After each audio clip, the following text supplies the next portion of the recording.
Hello everyone and welcome in a new video. और आज की इस वीडियो में हम सभी लोग छोटा सा एक टॉपिक पढ़ने वाले हैं जिसका नाम है सीक्वेंस ऑफ टेंसेस। ठीक है, तो ये होता क्या है, ये सब हम जो है आज की इस वीडियो में जानने वाले हैं। सीक्वेंस ऑफ टेंसेस, ठीक है।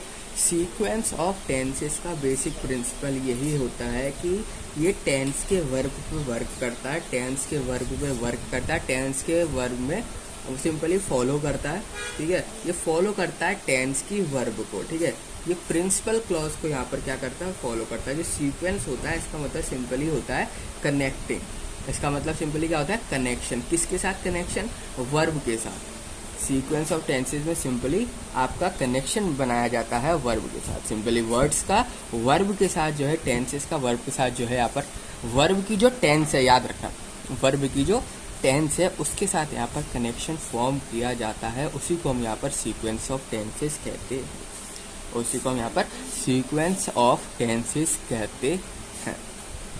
ठीक है, याद रखना किस तरीके से वर्ब जो है दिखती है टेंसेस के साथ, वो चीज़ जो है आपको यहाँ पर पता होनी चाहिए। किस तरीके से वर्ब जो है वर्क करती है, वर्ब जो है किस तरीके से फॉर्म होती है टेंसेस में, किस तरीके से जो वर्ब होती है वो सिंपली फॉलो करती है टेंसेस वाले रूल। पास्ट के साथ कैसे होता है, फ्यूचर के साथ कैसे होता है, ठीक है, और प्रेजेंट के साथ किस तरीके से वर्क करती है, किस तरीके से कनेक्शन बनाया जाता है, तो वो चीज़ आपको देखनी पड़ती है। सीक्वेंस का बेसिक मतलब होता है connection.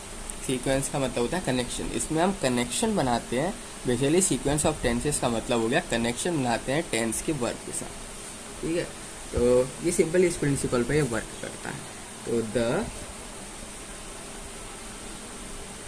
Sequence of tenses is the principle in which in accordance with which the tenses of the verb is of the verb in a subordinate clause. Tenses of verb in a subordinate clause. ठीक है, इन subordinate clauses follow the tense of verb. इस line को जरूर याद रखना, ये follow करती है वर्ब के टेंस। ठीक, clauses follows the tenses of the verb. ठीक है, it follow the tenses of the verb. ठीक है, tenses of the verb in principal clause, in CIPL principal clause. ठीक है, अब ब्रैकेट में करके आप सीक्वेंस का यहाँ पर मतलब भी लिख सकते हो। सिंपल है, यहाँ पर जो सीक्वेंस होता है इसका मतलब होता है basically connection. Connecting is connected, sequence जो है कनेक्टेड विद द मतलब सिंपली फॉलो होता है, कनेक्शन बनाता है, connection with the latent verb. ठीक है, connection with the latent verb simply किससे बना है हमारा, सीक्वर, SEQUAR, जिसका मतलब होता है फॉलो, जिसका मतलब होता है फॉलो। ब्रैकेट में करके आप सीक्वेंस का यहाँ पर बेसिक मतलब लिख सकते हो कि सीक्वेंस जो है कनेक्टिंग होता है लेटेंट लेटेंट वर्ब SEQUOR, जिसका मतलब होता है बेसिक फॉलो, जिसका मतलब होता है फॉलो। ठीक है, जो आपका सीक्वेंस ऑफ टेंसेस होता है ना, ये अप्लाई होता है एडवर्ब क्लॉज के साथ। ठीक है, pure adverb and noun clauses के साथ जो है आपका अप्लाई होता है। जो आपका सीक्वेंस ऑफ टेंसेस है ये अप्लाई होता है विद एडवर्ब ऑफ क्लॉज। ठीक है, और पर्पस क्या होता है, सिंपली उसका मतलब adverb of clauses and noun clauses के साथ ये सिंपली काम करता है। ठीक है, the sequence of tenses applies safely to adverb clauses of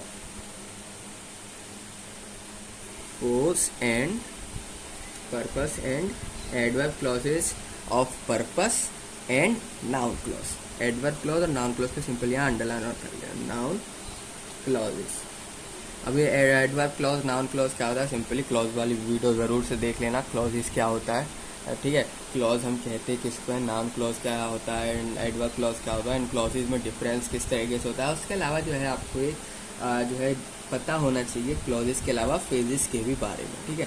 phases के भी बारे में आपको थोड़ी बहुत यहाँ पर नॉलेज होनी चाहिए, पर ज़्यादातर नॉलेज आपको यहाँ पर क्लॉज की रखनी है कि क्लॉज आखिर होता क्या है। कुछ नहीं करना, आपको इंग्लिश ग्रामर वाली प्लेलिस्ट में जाना है चैनल में, वहाँ पर क्लॉज को देखना है, ठीक है। ज़्यादा बड़ी वीडियो नहीं है, क्लॉज को देख लेना, समझ लेना आखिर क्लॉजेस होते क्या है, ठीक है।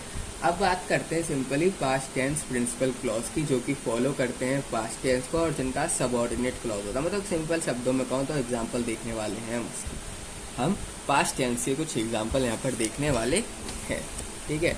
तो जो कि बहुत ज़्यादा ज़रूरी है, क्योंकि किस तरीके से आपका रूल होता है, किस तरीके से बिहेव करता है, वो चीज़ आपको यहाँ पर मालूम होना चाहिए। वो चीज़ आपको पता चलेगी जब हम एग्जाम्पल जो है यहाँ पर देखेंगे, जब हम एग्जाम्पल यहाँ पर देखेंगे।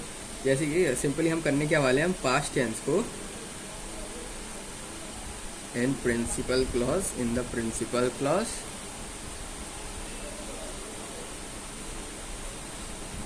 is followed by a past tense, by a past tense in the subordinate clauses, in the subordinate clauses। Example देखते हैं सिंपली। एग्जाम्पल जैसे कि हो गया आपका he hinted that he wanted money, ठीक है। he hinted that he wanted money, तो simply he and wanted simply यहाँ पर सबऑर्डिनेट क्लॉज और पास्ट, ठीक है। he hinted that he wanted money. और क्या एग्जांपल हो सकता है, simply past tense principal clause को जो कि फॉलो कर रहा हो, पास्ट टेंस को एंड सबऑर्डिनेट क्लॉज को दोनों को फॉलो कर रहा हो, पास्ट टेंस को एंड सबऑर्डिनेट क्लॉज को दोनों को फॉलो कर रहा हो। और क्या एग्जांपल हो सकता है, जैसे कि शी रिप्लाइड, जिसमें आपका सिंपली सेंटेंस के अंदर past tense and subordinate clause होना चाहिए, और जो आपका सेंटेंस फॉर्म हो रहा है वो सिंपली थोड़ा पास्ट टेंस में बनना चाहिए, ठीक है, पास्ट टेंस में बनना चाहिए। She replied that she felt better, she replied that she felt better। और क्या एग्जांपल हो सकता है इसका, और एग्जांपल हो सकता है I found out that he was guilty, I found out that he was guilty. तो सिंपली यहाँ पर वॉज जो है यहाँ पर एंड फाउंड जो है simply past tense and subordinate clause है, ठीक है। और भी मतलब बहुत सारे एग्जांपल हो सकते हैं। जैसे कि एक और एग्जांपल देख लेते हैं लास्ट, जैसे कि he replied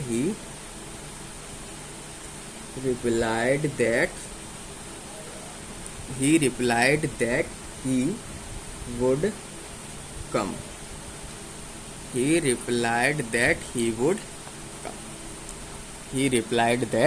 he would come। तो सिंपली ये भी आपका जो एग्जांपल है past tense and subordinate clause का यहाँ पर, ठीक है, past tense and subordinate clause. अब ना इसमें दो एक्सेप्शन होते हैं, दो एक्सेप्शनल रूल्स होते हैं फॉर्म करने के सेंटेंस को, दो एक्सेप्शनल रूल्स होते हैं। उन दोनों रूल्स के बारे में भी हम जो है यहाँ पर बात कर लेते हैं, ठीक है। इसके क्या होते हैं, दो exceptions to their rule।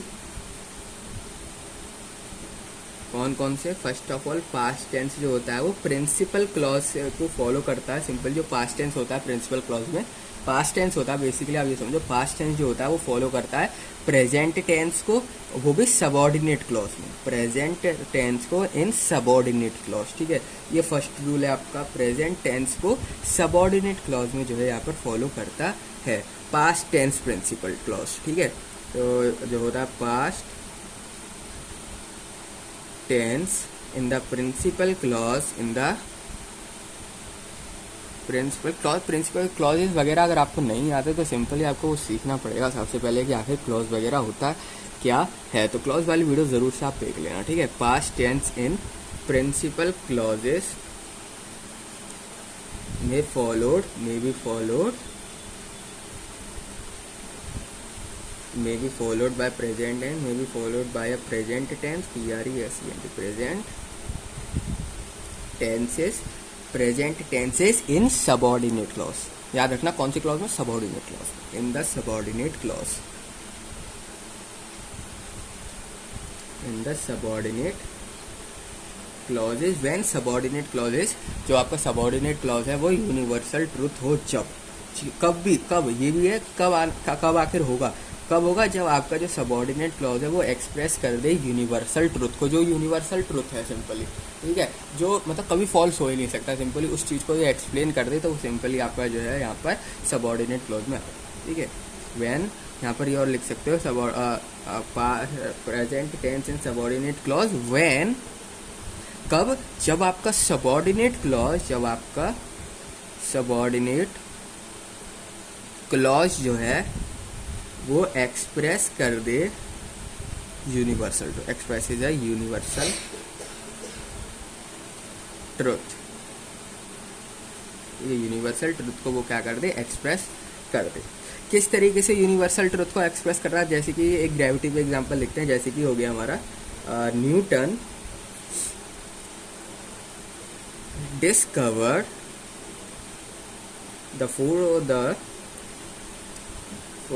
discovered that the force of gravitation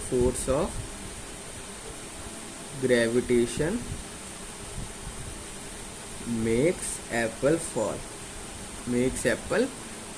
तो सिंपली यहाँ पर आप देख सकते हो एक यूनिवर्सल सबऑर्डिनेट क्लॉज में है, और सबऑर्डिनेट क्लॉज जो है सिंपली यहाँ पर वो एक्सप्रेस कर रहा है यूनिवर्सल ट्रुथ को, क्योंकि भाई ये ट्रुथ है भाई, ये कोई मतलब ऐसी चीज़ तो नहीं है जो कि फॉल्स होगी भी नहीं होगी कभी फॉल्स, यूनिवर्सल ट्रुथ है। तो ये लाइन जो है आप अंडरलाइन कर लो कि यूनिवर्सल ट्रुथ होना चाहिए, आपका सबऑर्डिनेट क्लॉज जो है वो क्या होना चाहिए, यूनिवर्सल ट्रुथ होना चाहिए, जब भी जाके आप सेंटेंस को फॉर्म कर सकते हो सीक्वेंस, ठीक है, जब जाके आप सेंटेंस को सीक्वेंसेस में फॉर्म कर सकते हो, प्रिंसिपल क्लॉजेज में फॉर्म कर सकते हो, ठीक है।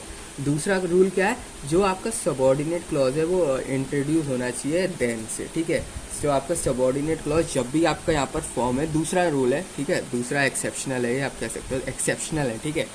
पहले एक्सेप्शनल तो हमने देख लिया कि यूनिवर्सल ट्रुथ होना चाहिए सबऑर्डिनेट क्लॉज, दूसरा एक्सेप्शनल ये होता है कि जो भी आप यहाँ पर बेसिकली फॉर्म कर रहे हो सेंटेंस, वो उसमें जो भी आपकी सबऑर्डिनेट क्लॉज होगी ना, लास्ट में लगता है सबऑर्डिनेट क्लॉज, वो हमेशा उससे पहले देन आना चाहिए, उससे पहले देन का यूज़ होना चाहिए, सबऑर्डिनेट क्लॉज से पहले जो है यहाँ पर देन का यूज़ होना चाहिए, जब जाके आप सेंटेंस को फॉर्म करेंगे, ठीक है। तो when subordinate clause is introduce, when the subordinate clauses is introduced by them, even if there is a past tense, there is a past, नहीं तो मतलब कॉमन सी बात है, पास्ट टेंस तो होना चाहिए, there is past tenses, ठीक है, past tense in the principal clause, past tense in the principal clause, ठीक है। First of all past tense होना चाहिए प्रिंसिपल क्लॉज में, एंड फॉलोड बाय देन होना चाहिए, इट में भी फॉलोड बाय टेंसेस, ठीक है। और जो आपको सबऑर्डिनेट क्लॉज वगैरह सिंपली ये टेंसेस को फॉलो करना चाहिए, ये बेसिक बातें हैं, बार बार नहीं लिखा हूँ, ठीक है।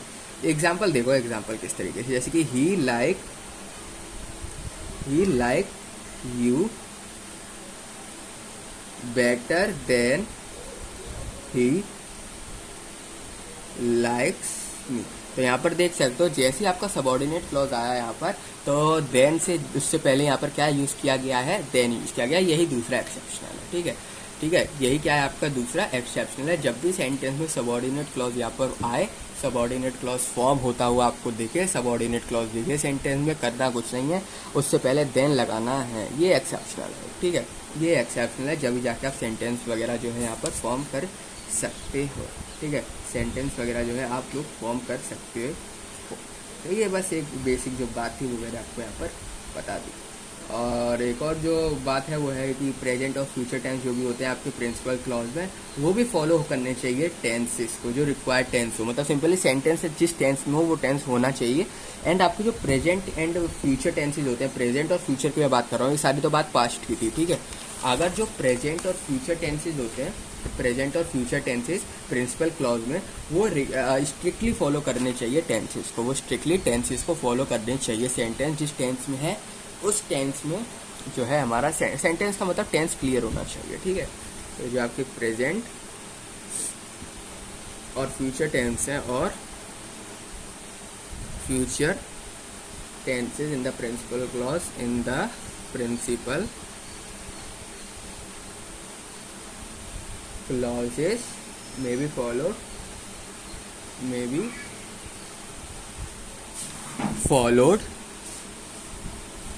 by any tense।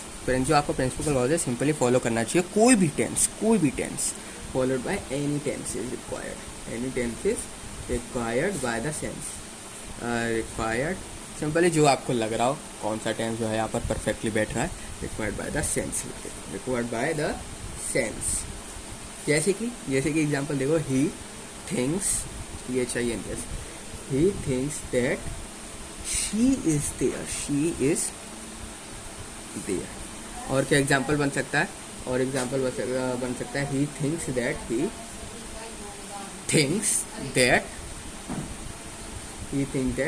She was there, ठीक है। He thinks that she is there, he thinks that she was there, he thinks that she will there। तो ये सारे बेसिक आपके जो है एग्जाम्पल है। और क्या हो सकता है, he will आगे भी आ सकता है, ठीक है, will वगैरह आगे भी यूज कर सकते हैं, जैसे कि he will thinks that she is there, he will thinks that she will there, he will thinks that she was there। तो ये सारे जो है आपके बेसिक एग्जांपल है। तो ये था बस आपका सीक्वेंस ऑफ टेंसेज में, ठीक है। सीक्वेंस ऑफ टेंसेज में इससे ज़्यादा कुछ नहीं है, ये था थोड़ा बेसिक सीक्वेंस ऑफ टेंसेज क्या होता है। और आप सभी लोगों को क्लियर हो गया होगा। इस वीडियो में इतना ही, मिलता है आप सभी लोगों से नेक्स्ट वीडियो में।